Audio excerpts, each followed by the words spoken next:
All right, well, it's with great pleasure to introduce Adeola, who's going to be our speaker today. We are so grateful to have her here on campus. It is so important. The language is maybe the most important thing that we do here in African Studies. It's at the core of everything we do. And as a student here, it was sort of my entry into this world. And language, as I think you will hear, is part of everything that's going on. It's part of history, it's part of art, it's an important part of everything we do. And so I'm not expert in it, so let us hear from the expert. So thank you, and take it away.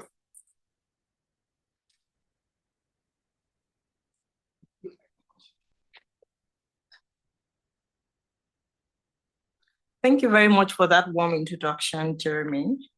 It is a great pleasure to be here with faculty across campus and the community of ASP. This space has shaped my scholarship in this university and how I continue to advance my studies in African languages and African cultural studies. I want to say a big thank you to the team members of ASP, Dr. Jeremy Folds, Dr. Makor, Dr. Olayinka Adegbite, Tolulope, and Greyhan, and all the team members who are doing the great work behind the scene to bring this program to life. I would love to quickly mention that my talk today, entitled Challenging the Marginalization of African Languages in Knowledge Production, is inspired by my dictionary project, which is the proficiency-based dictionary of Yoruba language. I want to use this opportunity to say a huge thank you to the Title VI Fund. I hope we get it back. The funds and support from Language Institute, from the Department of African Cultural Studies, and the continued support of the College of Letters and Science to make sure that the project remain an open access to learners across the university and beyond. I also want to say a huge thank you to all the contributors who participate in the video recording and in some other ways that they've contributed to help bring the idea alive. So I'll move on to begin my talk. All right. Please can I have more light on this side, if possible? My eyes are not so great. Maybe I'll start wearing glasses at some point. Okay, because I need to be close to here, otherwise I'll have come here, so it's a bit weird. Thank you. To a greater extent, African languages have yet to be engaged meaningfully in facilitating global knowledge production. Instead, they are often described and perceived as underdeveloped and mostly lack written tradition. This perception explains why African languages operate in the margins of knowledge production. Knowledge, in my paper, is constructed as a product of culture and language, the tool for expressing it. Therefore, the absence of knowledge systems expressed in its language and culture constitutes marginalization, a concept connected to the politics of power and the visibility of linguistic representation at the center. In Ngugi wa Thiong'o's perspective, the center is imbued with colonial values, whereas as part of the decolonization process, there must be plural centers with equally legitimate sites of human imagination. Because advanced technology is an integral component of accessibility to the center, the margins aspire to reach the center, but language, especially those from the African continent, remains a major limitation for such aspiration. As a result, technology adapts itself to the demands of the center and shapes how languages of the margins relate to it. With a focus on Yoruba from southwestern Nigeria. This paper draws on technology as a tool to challenge the marginalization of African languages in expressing African experiences. I argue that technology constitutes a site for negotiating the African presence and all forms of identities that captures our essence, including the linguistic, cultural, historical, political, and all forms of knowledge production. And I now turn to help us see what I imply by the role of technology, especially in enunciating the role of African languages in knowledge production. Technology derives from the Greek word techne, which means craftsmanship, and logos, which is interpreted as words or speech. Both words etymologically imply reasoning of craftsmanship. The logo of techne, which is craftsmanship, is language, and language is the primary object of reasoning. And this explains why one cannot reason effectively outside of their knowledge of a language and its cultural universe. The interconnection of language and the craftsmanship that exists in the technological space informs what kind of knowledge is produced. Technology, however, remains a site of uneven power, where languages such as English and French are associated with extensive capacity to formulate and produce knowledge. African languages, however, do not enjoy such privilege. They are marginalized and considered non-central to knowledge production. In applied linguistic scholarship and in foreign language studies, the same hegemony occurs. This hegemony of the logo and technique are hierarchized as labels. My colleagues here would agree with me that we have labels such as more commonly taught languages, less commonly taught, least commonly taught, rarely taught languages. My focus in this paper is not to extrapolate this hierarchy, but to argue that African languages, even though marginalized, are linguistic tools of integration into the technical space and for negotiating the African knowledge systems. This perspective is grounded in integrational linguistic scholarship, which affirms the following.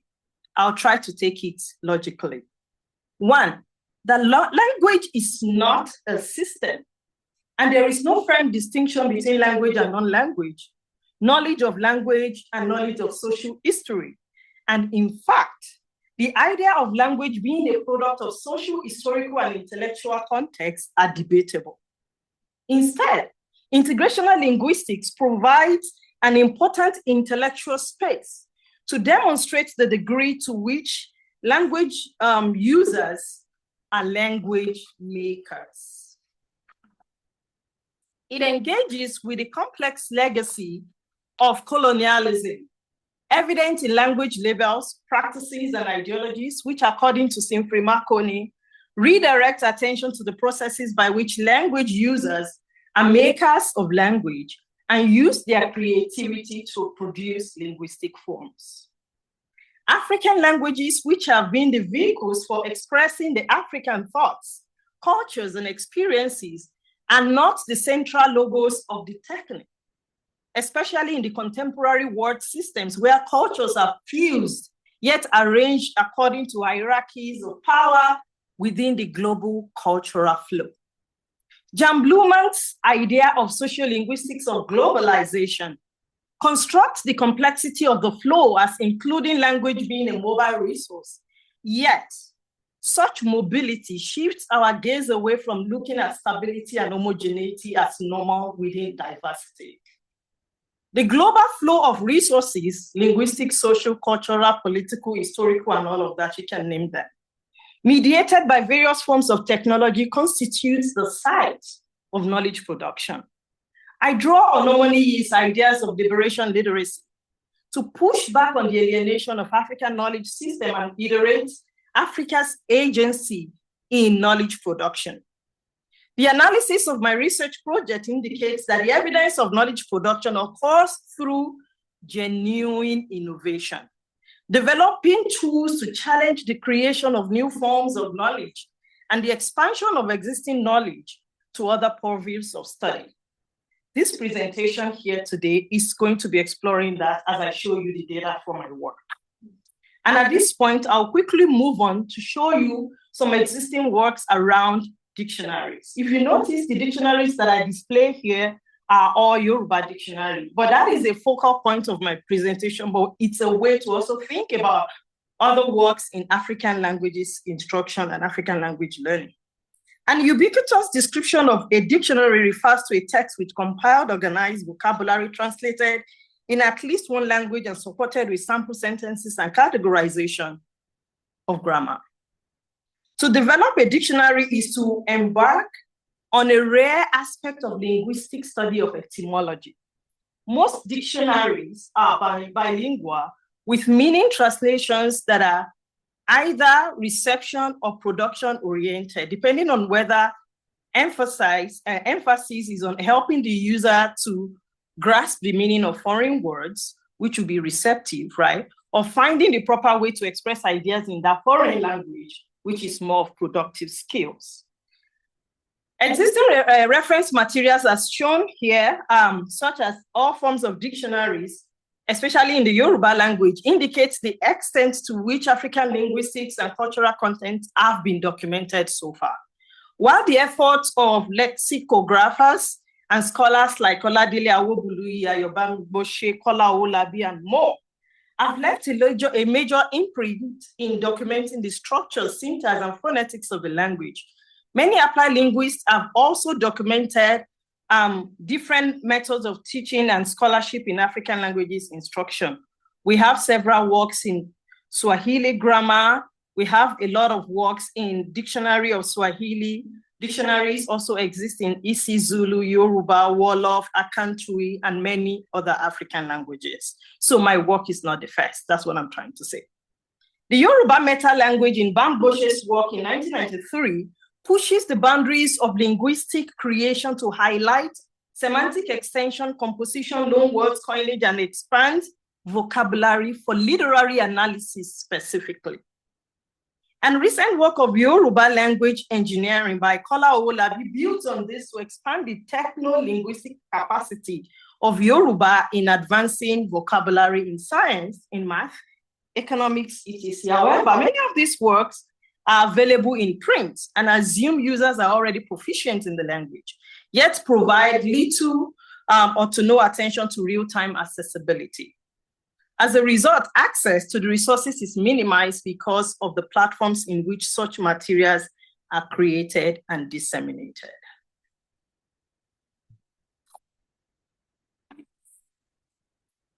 I now come to talk about my dictionary, the proficiency dictionary of Yoruba language. My work pushes the boundaries of how dictionaries are structured and engaged for foreign language learning. African language instruction, especially those that target foreign language learners, have mostly relied on language dictionaries as an important reference material. However, the design of dictionaries based on learners' proficiency has not gained much attention in African language instruction. The American Council of the Teaching of African Languages provides the framework of understanding learners' proficiency and learning evidence. And these are name, function, and task, accuracy, context, and content, and text type. Within this paradigm, a learner's proficiency is assessed in relation to the functions they can perform in the language. My goal of targeting or factoring the target user's characteristics into the design of my dictionary highlights the methodical process I use in harnessing the organized vocabulary of Yoruba and the attendant pronunciation of the words to address the challenge around tones and contextualized learning. Importantly, this paper deconstructs the idea of context as conceived within the dictionary genres. to repurpose it for proficiency-based language learning. While dictionaries are important reference materials in foreign language learning, they should be developed to respond to learners' proficiency needs using technological tools supported by appropriate theories and methods of foreign language instruction. So you see that complexity of not just the site itself, but guided theory that are tailored to proficiency level. And using the actual proficiency guidelines, both of 2012 and 2024, and with specific attention to elementary proficiency, which ranges from the novice low to novice high, some students push to the intermediate low, I developed the proficiency-based dictionary project to meet the linguistic needs of Yoruba language learner.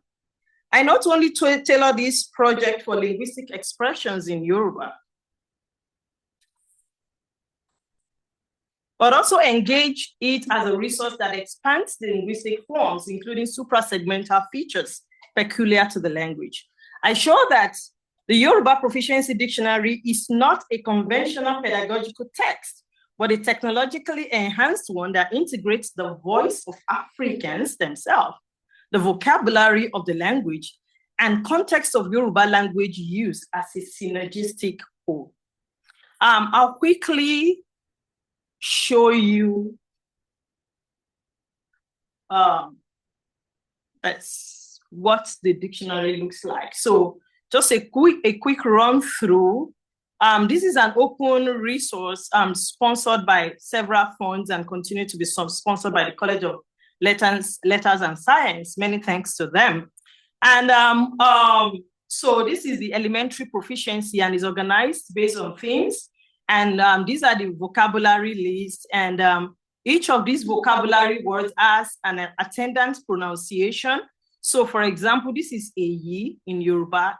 If a student is trying to learn, I hope that is what is pressed. Okay.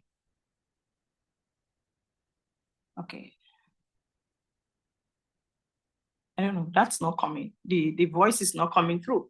But when you click on that, you should, an average learner or anyone who is using this platform should be able to hear. Okay, thank you.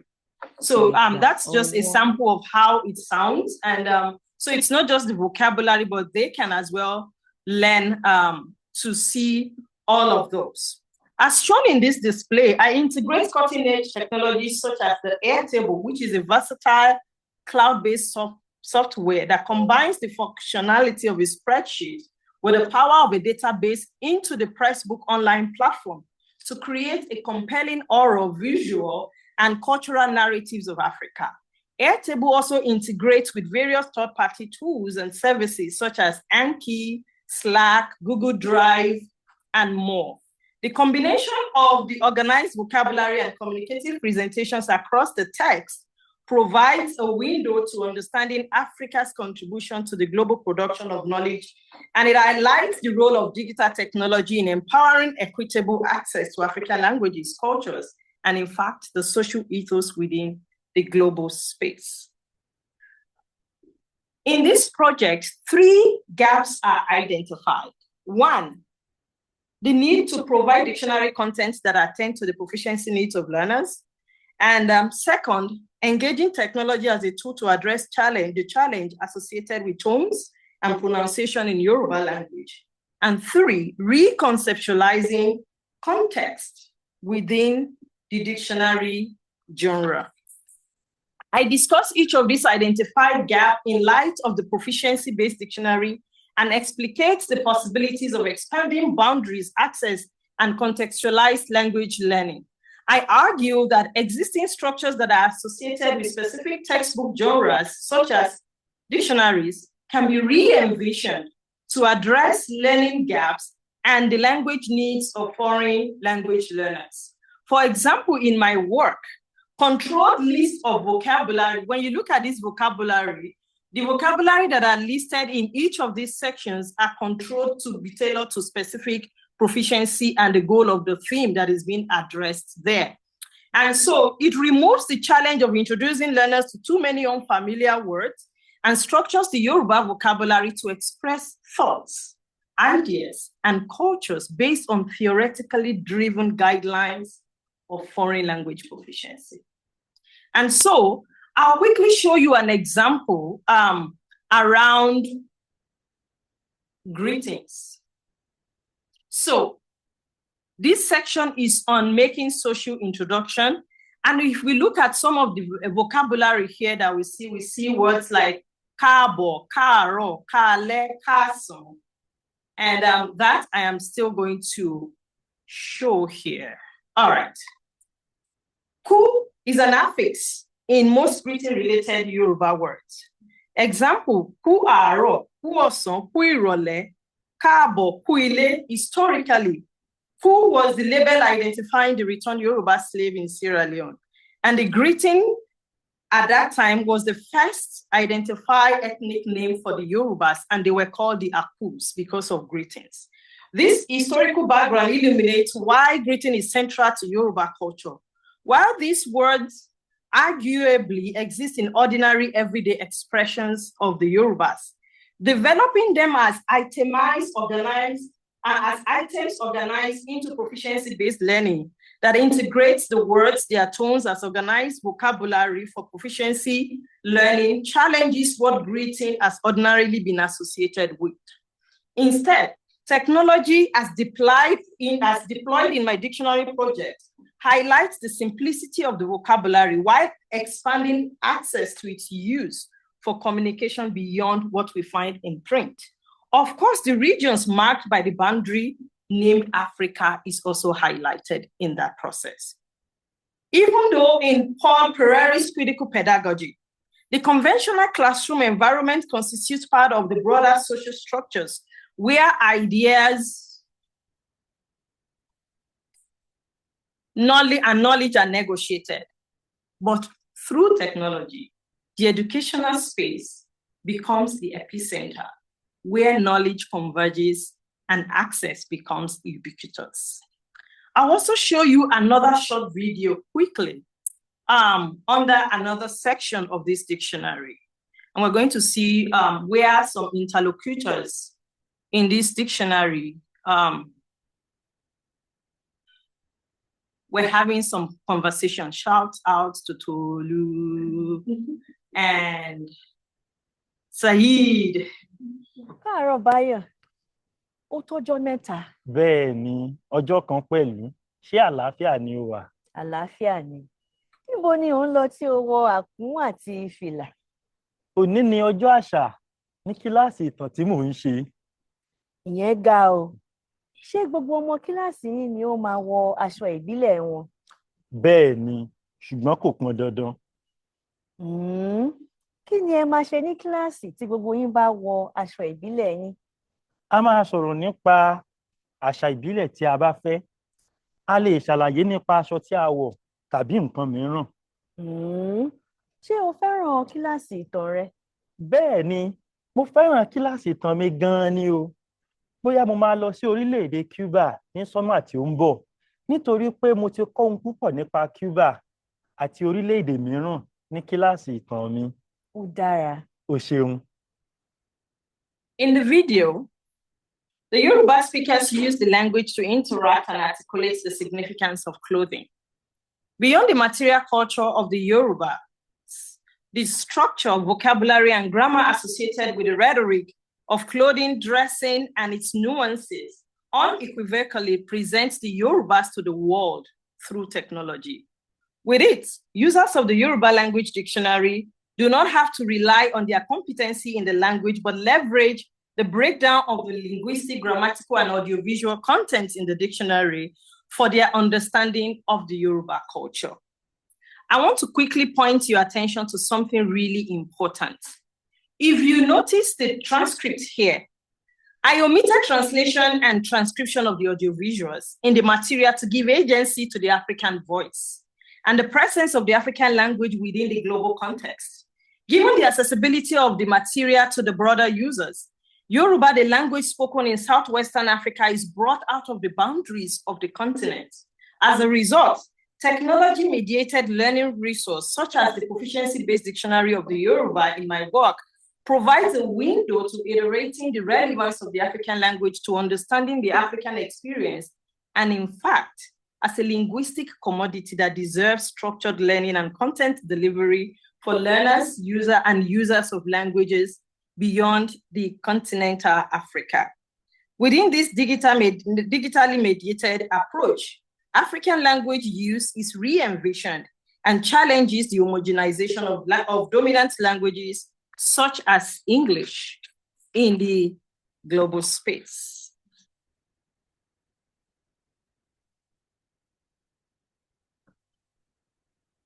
My data analysis, let's make it bigger. Okay. My data analysis overall ties back to the idea of innovation that I mentioned earlier, especially within the space that I call the technique, as a means of challenging the marginalization of African languages in knowledge production.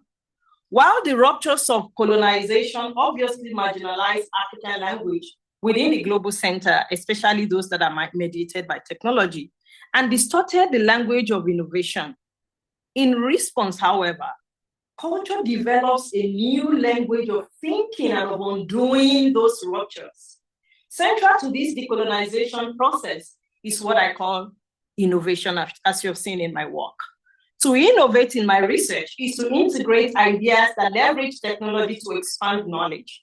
The role of indigenous African languages in such endeavors encompasses the freedom with which individuals, groups, and communities engage with literacy and knowledge systems, a process that echoes the foundations laid in integrational linguistics. For example, the innovation that integrates language into technology also necessitates the understanding of the forms of development for such relational praxis. This invention enables new forms of knowledge and access, and in a focal African language. Pressbook, as I showed here, for example, has existed as a platform for developing books organized and published for access. However, the gap identified in the teaching and learning of Yoruba language cannot be addressed using Pressbook the way it is. Hence, the need for that reconsideration of technological tools and their utility in addressing that gap. I use the Pressbook space to format, organize, and give a book effect to the organized idea of my project. However, the supra-segmental feature of Yoruba, which is in the tonality of the language, would not be addressed by the tools that are already in Pressbook. Hence, Airtable offers another technology space where the sounds, tones, and enunciated vocabulary that carry the meaningful expression in that vocabulary could be integrated into the same platform. With this, the produced sounds did not stay only in the four walls of the sound studio, but also curated using Audacity software to extrapolate the pronounced vocabulary, which are then embedded to echo the words in the accurate tones of Yoruba. While Airtable provides the vocabulary, sample sentences, and other essential structures of the language, the Pressbook leaves room for accessing the material as an open educational resource. That's why everyone here can access it online. Where the expression of the Yoruba cultures is not curtailed in the cyberspace.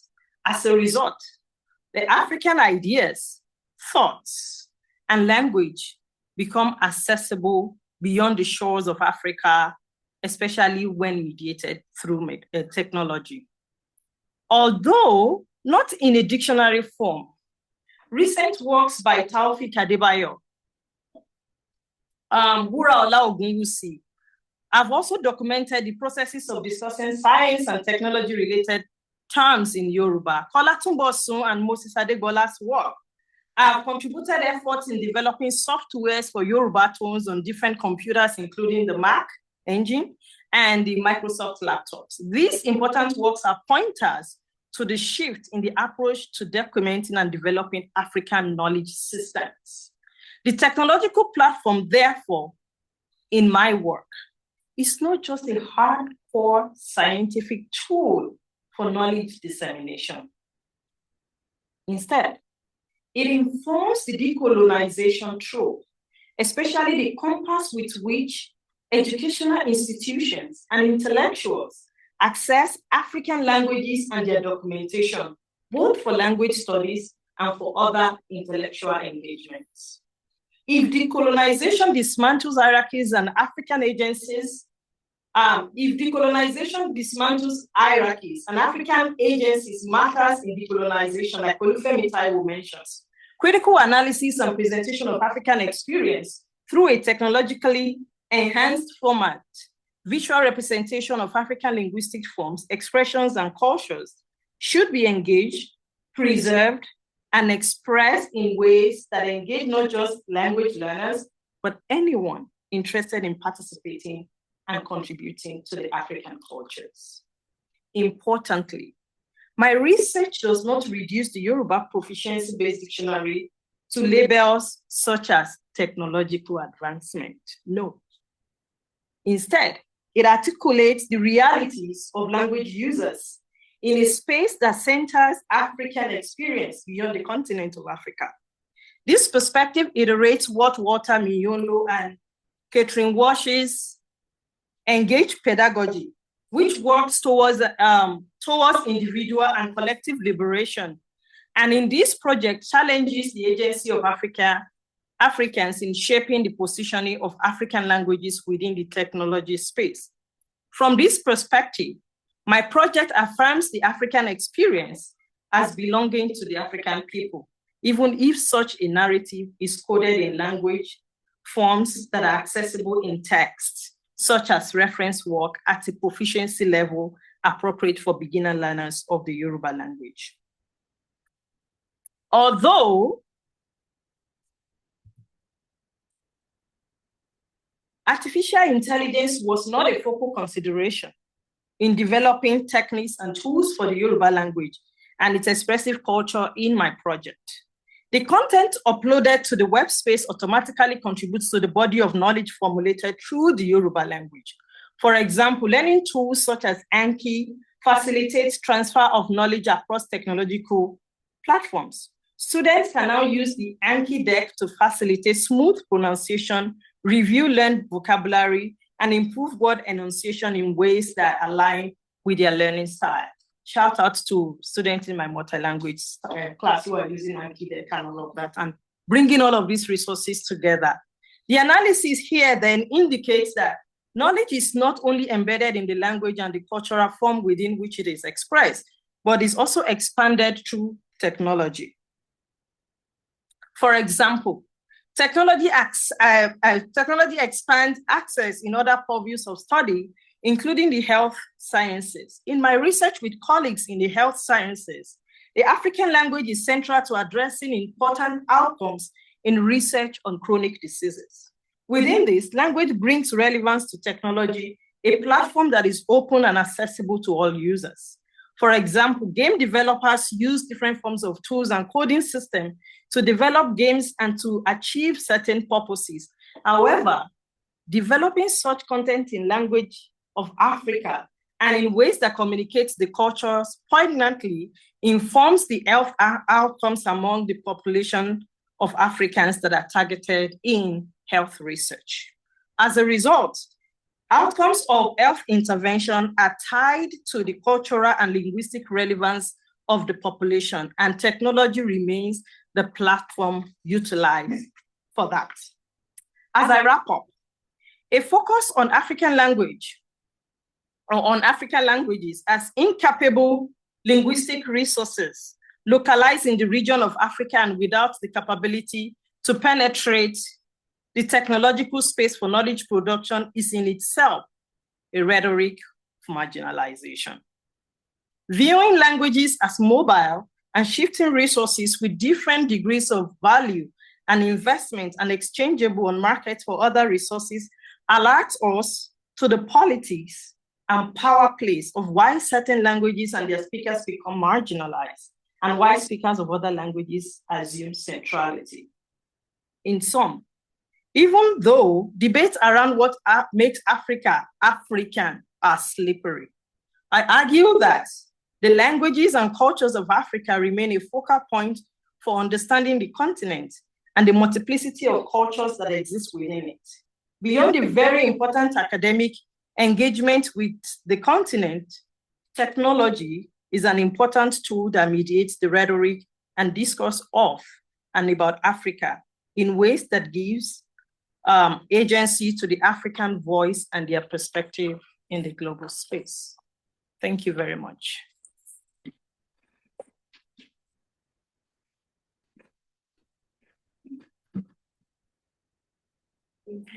Dr. Agoke, will you take some questions? Sure. The audience? The floor is open. Yes, it was brilliant. Thank you so much. I'm really, really impressed on what you've told us and things. We're talking about AI, and do you have any concerns about that? AI somehow, or is it just fine, whatever? I would just worry about things like Google Translate, or maybe now they're not monetized, but in the future they might. Does that concern you at all, or it's not really matter? Personally, I see AI as some sort of advancement, and my worry is not even about AI, but about African agency in taking that space. Yes. What are we doing to take the space? That is what matters to me. And that's why I told my students in the multi-language seminar, transfer everything that is transferable into that space. Africa must be known. The languages of African must be heard. And that is why in the dictionary, I did not translate those words. Because if I am pushing against marginalization, I will not put English language there to marginalize the voice of Africa. So I do not care how well AI is expanding. I care more about the voice of Africans and the languages of Africa and how we are utilizing that for language learning and practices. Yeah, thank you so much, Dr. Adeola, for that wonderful and insightful presentation. So I think I have many questions here, but I'm just going to ask you two about the marginalization of African languages in the context of global knowledge production. My first question is this: how can we challenge the stifling of African languages by global imperial languages like English, French, when the mediating site you're talking about, technology, is often coded by the same imperial language? So how do you say we want to challenge, technology is useful and it helps us to talk about African languages, but whereas that same technological space is controlled and the coding is done in these imperial languages. So are you talking about these languages at the margin being able to challenge the same source that gives them access because the coding the language is written in the imperial languages? That is my first question. My second question to you is also about, when we talk about the marginalization of African languages in the context of knowledge production, I think Abiola really mentioned something. It talks about the heart of science. And I've been arguing and talking with colleagues about this simple question. So when we say that, for example, Yoruba is not part of the site of knowledge production, the question is, do African languages have that at least, creative imagination? Because we are in the global capitalist economy. So we can't just, to me, I feel like we can't just say, oh, this language is not included. But then the question is, do they have any capitalist capacity to function globally? So what will be your reactions to these two questions? Thank you. Thank you very much. So I'll quickly take the first question where you talked about the tech space itself being dominated by imperial languages and coded in those languages. I will draw on Ngugi's idea of moving the center. Because overall, when we think about the colonial ideology, it has always highlighted English and all the imperial languages as the language of the center or anything in the center. But when we think about the shifting that occurs within that rhetoric of globalization of resources, sorry, I need to stay here, I keep moving away, then it is more important to think about the Yoruba as an epicenter itself. So, for example, I'll quote the work that Kola Olabi is doing. I'll quote the work of Kola Tumbosin, the Ogunwusi lady who is doing something in pharmaceutical and all of those works out there. That is a way to take a space. So now, yes, the technological space that constitutes the center is still dominated by that imperial, notion of what belongs in the center. But the question now is not even just that space. It is what we are creating. For example, the tones are now available in Mac engine. I mean, at least in Windows, you don't even need to do anything. Just switch it and you can type in Yoruba. That is powerful. It does not matter who creates the computer, if it is Bill Gates, Microsoft software, but can we access Yoruba? Can we engage with Yoruba? Can we utilize Yoruba? And that is why we cannot dismiss or diminish the work that all of these people are doing, no matter how little it looks like. And then I'll move on to the second question of, remind me what were you saying? Capitalist. Yes. So the capitalist approach, and if the Yoruba language itself has the ability to do that, I'll tie that to this whole idea of postmodernism itself, right? So the latest realities of that end of capitalist economy.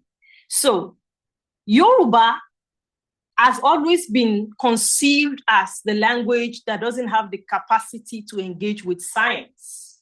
Or when you think about advancement, Yoruba is outside of anything advanced and is in the margins. And that is what my work questions. And looking at it as not just a resource that exists in the margin, but that has the capacity to migrate and interact with the center. So for example, this same material could be developed into an app that generates money. For example, that is driving the capital goal that connects language and culture and knowledge production together. But the question is, are we even starting? Are we challenging what innovation should look like? And that is one thing that my work has at least begun, because I do not just stay at, oh, we can only do dictionary in this way, or we can only access it through all of these books, but we're looking at how we can merge what is out there and to make some form of political statements, if that is correct in some ways, and which could then lead to that, the capital end. Yes, it may not match up with what English and French looks like right now, but I think with my effort, your effort, and all the linguists here and all of us doing different kinds of stuff in languages and cultures of Africa, we will get there.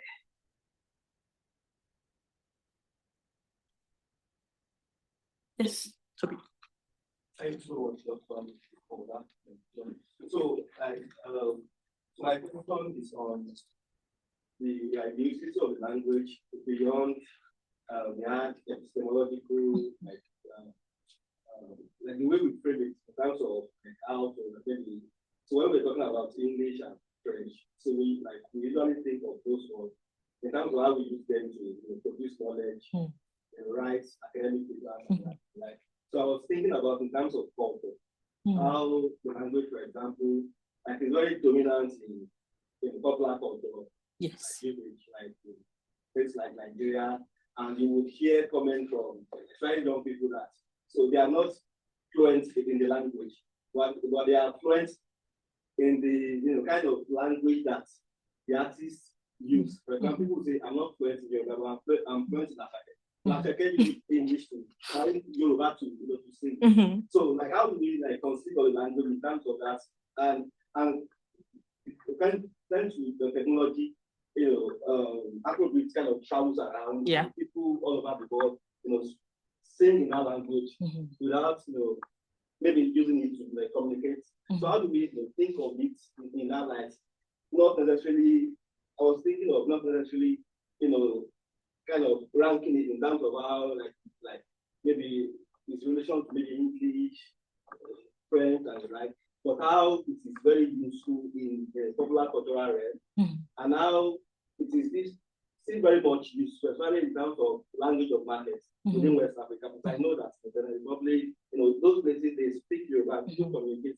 So we don't think of utility in those areas and cultural sphere. We usually kind of think of it in terms of in relation to so-called imperial language. So how do we kind of move our discussion away from that to present reality? Yeah, thank you very much. I would say that we will not move it from that reality. The reason being that if decolonization is important to us, and if we are questioning power, then we cannot move away from that kind of praxis of comparing what Yoruba is able to do versus what English language is doing or what French is doing and the kind of power that it gives, even if only what is going to give us is motivation. However, it does not dismiss your question. Because I think what you're saying about your question is the kind of power that the cultural rhetoric of how language is used in other spaces also possess. So it is not like we're removing one for the other. All of them actually matter. And so I will engage with, let's say, Afrobeat, Ashake, like you said. They are cultural products from the continent, from Western Africa, for example. And in some ways, they constitute some level of soft power in ways that does not just keep the popular culture of the Yorubas within just the continent. So even if you have not heard about Ashake or if you don't know Ashake by face, but when you begin to hear Ololade Mangbomolo, you know, somehow you're vibing to it. You don't have to speak Yoruba fluently for you to vibe to that and to even ask, where does that come from? From what region is that? And that in itself is power. And it's a way to challenge that global rhetoric of what forms of global production of music matters. And that is why African pop culture, in some way, it's a big brand on its own. Just because of what folks are doing, not just with the language, but how the language intersects music as a site of both cultural and, in fact, intellectual production. Like all of you, so many people are doing a lot of cultural works utilizing that. So bridging that gap is the way I will go about that. Yes, Tolu. You talked about the criticality of including the African words in the dictionary work that you've done. And you also showed us this audio visual. And I was wondering, as someone who is interested in visual studies, I was wondering, I would like to hear your comments on why you think that was important to include in the dictionary project itself, and how that is also relevant in our conversation about African languages and cultures in technology. Yeah, thank you. So I think I mentioned at some point in my paper here that one thing that this project does is to deconstruct the idea of context, especially in relation to the dictionary genre of textbooks that are used in language learning. So most dictionaries would create context by simple sentences. The boy is eating rice, and then you see how boy is used. But I'm thinking about that beyond just those simple sentences, and I'm bringing those simple sentences alive in actual monologue and dialogue conversations that are embedded in the same genre that has over time been labeled dictionary. So that way, that's a way to insert that context and the cultural experiences of Africa within that same space. I hope that responds to your thoughts. Yeah. Yes, Katrina. Katie. A few minutes ago, you said something about popular music perhaps being intellectual as well as cultural. And that made me think about if you could say more about what are the limits of what you're considering knowledge production? It seemed to me like you could have, and I'm curious why you didn't include videos, for example, that are produced on the continent, like on YouTube, for example. That would be more authentic materials that would show students that knowledge production, if you consider popular stuff knowledge production, which I would, is already happening, rather than producing things that are tailored to learners. So specifically, when I started this presentation, I said that it's inspired by the dictionary project itself. And I'm looking at that dictionary project as the site where technology is used as a way to enhance knowledge production of Africa, African languages, African culture. So it's like the starting point of the discussion. It does not really limit to what extent we can think about the kind of knowledge that could be produced using African language or African forms and cultural experiences. So that is one. And then tying that back to music and all forms of kind of visuals that are produced outside of the continent. Of course, we have all of these things all over the place, and we see how instructors integrate that into their learning, because by bringing that into the learning, then they are able to then make connections between what they see, what is offered in the dictionary, and how it is expressive by other language users. Because when we think about learning, it does not just come from the one that is represented. This is curated, and that's why it's a data. And but it does not mean that we cannot also draw on all forms of other productions outside of the dictionary itself. What is important is the connection between what is produced here in the curated form and what continues to be produced outside of this curated form that ties back to Africa, African languages and learning. Yes. Yeah. Yeah, thank you. As a follow-up to your response, so since your work is on dictionary, and we know that one of the challenges of using dictionaries by Yoruba students would be, how do you find key terms for scientific concepts?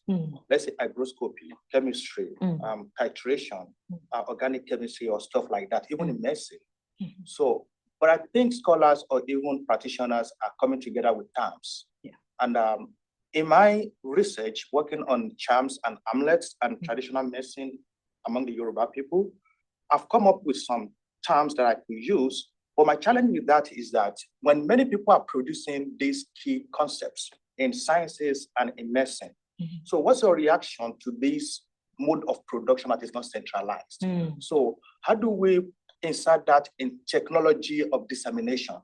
When people consume these languages or this key concept all over the globe, so who mediates what is right and what is wrong? Because right now you have this idea of everybody just creating, and I'm curious to the to the damage that is going to do, and why that may limit us, or I mean, when I say us, the African languages challenging this imperial language, because atom is an atom in English, but what's an atom in Yoruba language? So if I say an atom is lala, somebody may say an atom is unkonkon, and that's a confusion by itself. So how do you react to that? Thank you. So I really love that question. This ties to this whole idea of standard dialect ideology that I addressed so well in my dissertation and in subsequent publication that came out of it. And part of the big idea around this standard dialect ideology is the idea that fixates the standard as an existing concept that is formalized and that is, that is untouchable, is stabilized. It's there, no one touches it. Whereas the creativity that Simfrey Marconi, John Blumart, and all of these guys are talking about language being a mobile resource, challenges that ideology. The question is, does the standard even exist? Yes, it does in abstract form, but in terms of reality and how individual human engage with the standard, that is where you can say atom is lala, and I will say no, it's nkankan.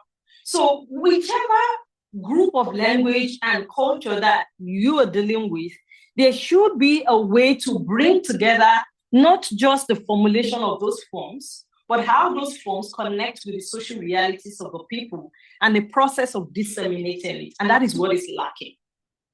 So a lot of people are doing different kinds of works. I cited some of the works that are ongoing, but are they working in conjunction with each other in ways that centralizes ongoing creativity of language users as language makers? Or are we thinking of Yoruba as what existed during the Aku period and in an historical time, and it's not ruptured by engagement in the contemporary times, and the way that we are also thinking and rethinking what actually even already existed, because that in itself is knowledge production.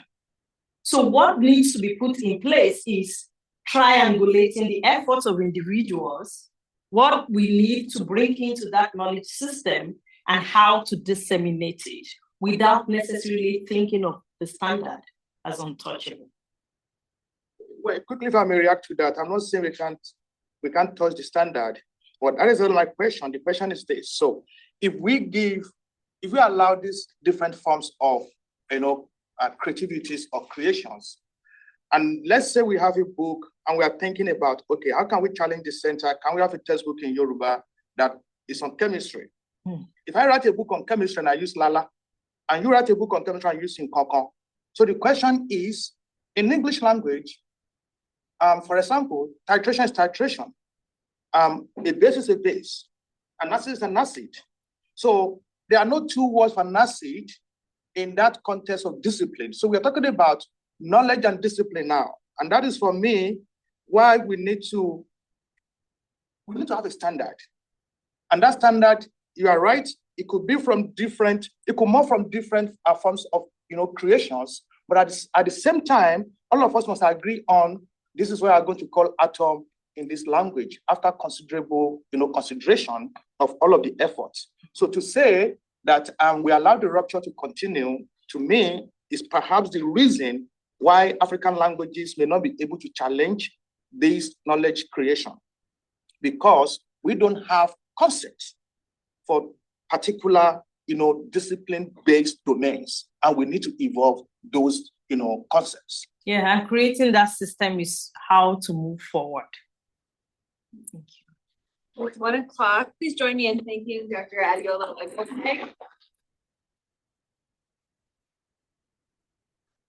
Thank you.